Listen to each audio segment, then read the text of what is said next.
Now we're going to start making the buckwheat or kasha portion of our dinner, which is a delicious grain. And the way I like to make it, we're going to basically be following the manufacturer's instructions on the back, but I like to add a little roasted sauteed onion.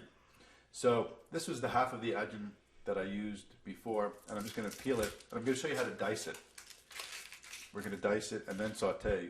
So what it is, look for the root. This is the root section over here. And we're going to make 1/4-inch slices as close as we can to the root, about a 1/2 inch away, like so. And then we're going to make just 1 or 2 slices in, like so. And then we're going to make more slices perpendicular, 1/8 inch to 1/4 inch slices, and you can see it just dices all by itself. Then when you get to the portion that doesn't have the scores, you can just make small cuts and try to get that into a small piece as you can.